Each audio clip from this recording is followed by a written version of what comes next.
We've spoken about elites in Hollywood and how some of them just don't age. We've discussed why this may be, but today we actually have someone from inside of these Hollywood elite parties that has been sworn to secrecy, but that actually decided to speak out. This original video is no longer available. It's been taken down. We can wonder why, but we have it right here to discuss with you. Thank you guys so much for subscribing to the channel. Now, let's dive into this mystery. I used to work for a high-end catering company in Los Angeles, and one night I worked a party that still gives me the creeps. This submission to Spooky Scary Storytime came from Jamie. Her name has been changed, but she says when she was 23, she was working for this company that handled all kinds of high-profile events. The company did everything from charity galas to movie premieres to private parties in gated communities, and the rules were always the same because it was very professional. You didn't ask for photos, you didn't ask questions, and you pretended that you didn't recognize anyone, even if you did. All right, so already she's talking about this story, this claim came in from one of the people that is from her circle. When you're working these parties as someone that's maybe wait staff or in some way adding your assistance to these parties, there are strict sets of rules. Don't talk to, don't ask questions, don't take pictures, don't remember the things that you see. Most of the events that she worked were exactly what you would expect. She said they were filled with wealthy people who were extremely well dressed.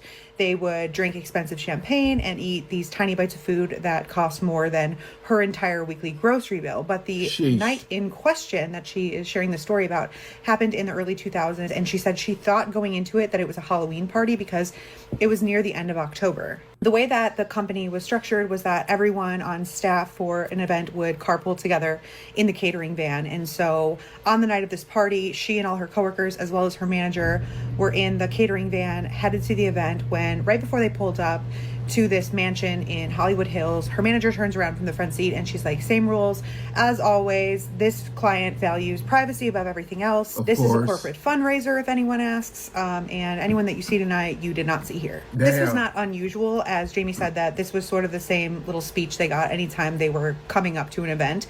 But what was unusual was how nervous her manager seemed. And normally she was very calm and cool and collected, but she just seemed particularly tense. And so anyway, they drive down this private road past this gate and they get to the mansion, and Jamie immediately notices that there's no Halloween decorations outside. The mansion was surrounded by trees so thick you couldn't see the city lights down below, and she said she noticed an insane amount of security around the property. Another thing that's So first of all, what were they eating? Were they just eating normal foods? Because remember, this is titled The People That They've Seen for Years That Have Never Aged. And a lot of that anti-aging has to do with consuming other people like us, but quite a bit younger. That's about as deep as I can go with my explanation right there. Insane amount of security around the property. Another thing that stood out as a little bit strange on this night was that they wore plain black shirts as opposed to the normal shirts they wore with their company logo. She just thought though that it was because it was a black tie affair. And so they go inside and the inside is beautiful and there's white roses everywhere.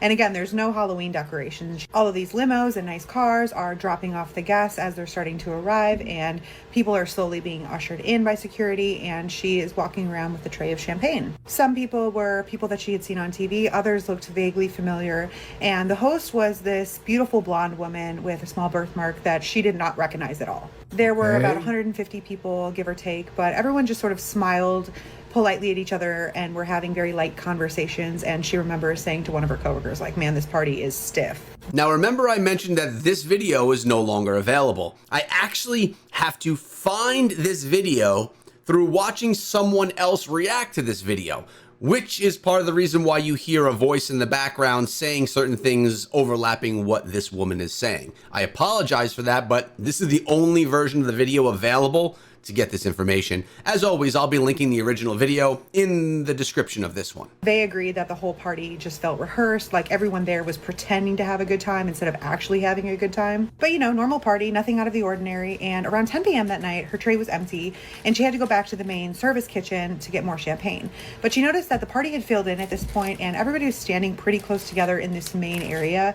And the process of getting back to the service kitchen was sort of a pain. And so she had noticed that there was this hallway that seemed to lead off the back of the service kitchen into the main area where she was standing in, but that everybody else was using the main part of the house to move. And the guests are obviously not filtering in and out of the service kitchen. This hallway wasn't closed off or anything. It was just an arched door frame at the back of the room that seemed to be a shortcut. And so she was like, I'll just cut through there. It's easier.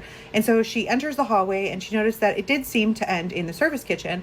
And she starts to walk down it and she's sort of glancing at the walls, and she notices all along both sides of the wall are these framed photographs. And it's a mix of group and family photos of what seem to be past parties and events at the mansion. And it's a mix of black and white and color photographs, but beneath each photo is a little silver plaque with the year. She stops at one that is labeled 1964 and she's looking at it, and wow. It seems to depict a glamorous party around the backyard swimming pool and fountain. In the photo are about 15 different people, and they're all just gathered together and smiling, but she notices in the center is what appears to be the same blonde woman who is hosting the party. She even has the same little birthmark on her face. And so she's staring at it and she's like, this must be her grandmother or her mother or something. Like, there's no way this is the same woman. But so right here, she's seeing someone from a photograph from the 60s that is still hosting the party today, which we're talking like 60 years later. Is my math right there? Yeah, 60 years later. And the woman hasn't aged because of that birthmark that was mentioned, knowing that it's the same person. Like, the resemblance of the two women is striking. And then she notices that in that same photo, there is another man that she swears she just served champagne to 20 minutes before. The guy has silver hair. She didn't recognize him. It wasn't like he was on TV or something, but he had been in the library all evening talking and entertaining guests, and he seemed to have a close relationship with the host.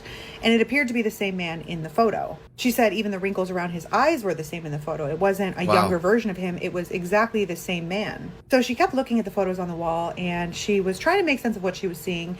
And the photos didn't seem to be taken every year. Sometimes they skipped a few. So there was like 1967, 1970, 1973, 1978. But in all the photos seemed to be at least those two people. But their faces in the photos were exactly the same, like the same smiles, the same expressions, like somebody had copied and pasted them throughout the photographs. And I mean, honestly, it sounds like vampire type stuff. The only thing that I wish we could see right now were the photos that she's discussing and the photos of the people that she's discussing at the party.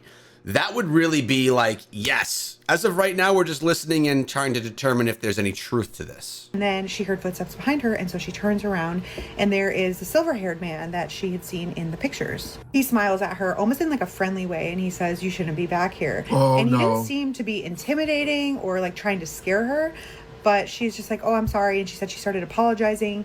And then he said something that made every hair on her body stand up. And he said, they always get curious. And she looked around, but he was talking to her, but she didn't understand what he meant when he said they. Not you, they, as if this had happened before. So she apologizes again. She hurries back to the kitchen, and in the kitchen is another one of her coworkers that she's friends with. And so she says, did you see the photos? And her coworker goes pale. She's like, oh my gosh, that hallway is so creepy. And just as they're talking about it, their manager walks in and she says, you girls need to stay out of the east hallway. She didn't ask if they had been through the hallway. She already knew, like someone had told her. So the rest of the party continues, and the night is still boring. Everyone's very stiff. Nobody seemed to be intoxicated despite the endless champagne. Barely anyone even touched the food.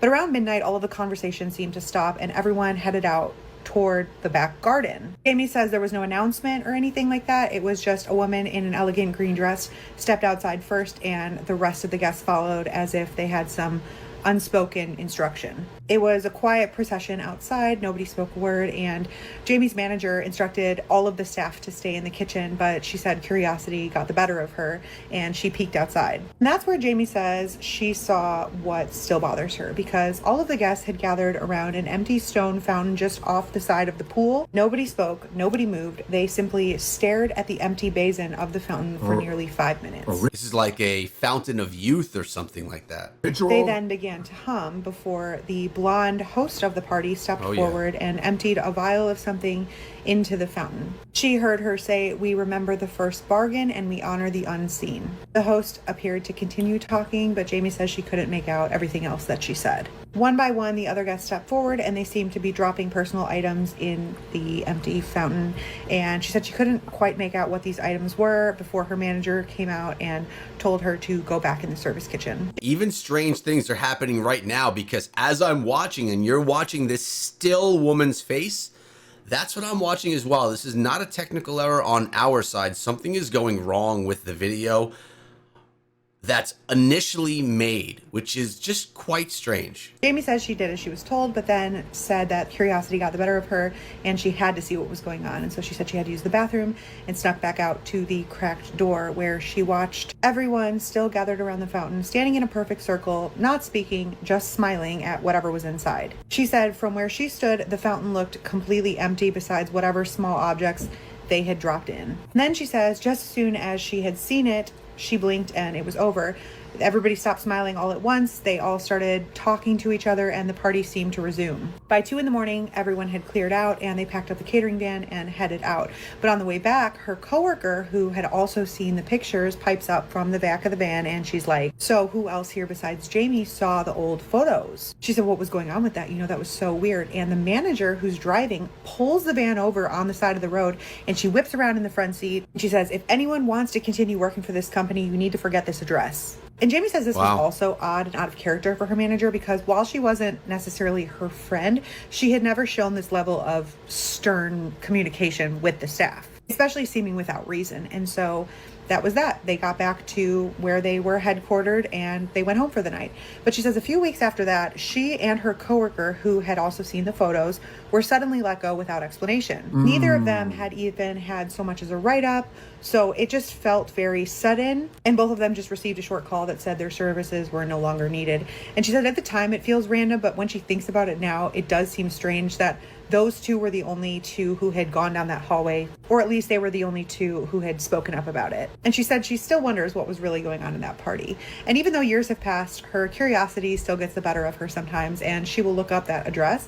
But she says the mansion is still listed as active, but that it's owned by a trust that is private with no publicly available names or associations, which is standard for a mansion of that size. But she said there was also nothing online about an event at that mansion or no photos of any event at that mansion that she can find. It's as if whoever was hosting wanted this completely shielded. And she said she really doesn't tell this story much because it makes her sound insane. And even her husband thinks that she was just imagining that it was the same people in those photos, but she said she knows for sure that it was. This is definitely a creepy story. Now, it's coming from someone that was working at this event. There was no imagery, no video or anything to put proof behind the statements. But with the recent Epstein files being released and us learning the evil things that go on within Hollywood, it's not far-fetched to believe that this story, or one very alike, could actually be true. Do I think these are vampire people? No.